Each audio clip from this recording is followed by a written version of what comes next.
नमस्कार मंडळी, स्वागत आहे. तर आज आपण बनवणार आहोत लसणाचा ठेचा. त्यासाठी काय करायचं मंडळी, आपल्याला एक कढई गॅसवर ठेवून ती गरम झाल्यानंतर त्यात शेंगदाणे टाकायचे आणि शेंगदाणे चांगले असे खरपूस भाजून घेऊन त्याला काढून घ्यायचं.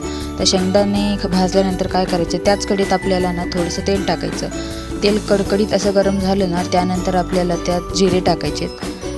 तर जिरे टाकल्यानंतर काय करायचे, जिरे असे कडकडीत असे कडकडले ना की नंतर आपल्याला त्यात लसण टाकायचं. लसण टाकलं ना, लसणाला चांगलं आपल्याला 1 ते 1.5 मिनटं असं गुलाबी कलर येईपर्यंत त्याला परतून घ्यायचं. नंतर त्यात मिरच्या टाकायच्या. मिरच्या टाकल्यानंतर त्या मिरच्यांना आणि लसणाला चांगलं एकत्र मिक्स करायचं आणि नंतर त्यात जे लसणाची पात असते तिला चिरून धुवून त्यात टाकायचं. लसणाच्या पातीला चांगलं असं मिक्स करायचं आणि जेणेकरून ती चांगली वाफळली गेली पाहिजे आणि शिजली पाहिजे.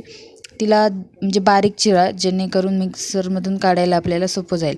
नंतर आपल्याला त्यात मीठ टाकायचं आहे चवीनुसार मीठ टाकायचं. परत त्याला 1 ते 2 मिनटं चांगलं असं परतून घ्यायचं, म्हणजे मीठ आणि ती पात चांगली अशी एकजीव होऊन जाती. नंतर तिला एका प्लेटमध्ये काढून थंड करून घ्यायचं.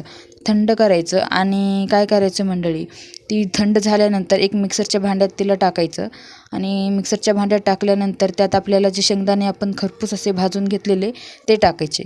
तर त्याला मिक्सरमधून जाडसर असं आपल्याला फिरून घ्यायचं. त्याला मिक्सरमधून फिरून घेतल्यानंतर परत कढईत थोडंसं तेल टाकायचं आणि जे ठेचा आपण मिक्सरमधून परतून घेतलेला ते टाकायचा आणि त्याला परत 1 ते 1.5 मिनटं चांगलं परतून घ्यायचं. त्याला वाटीत काढून खायचं.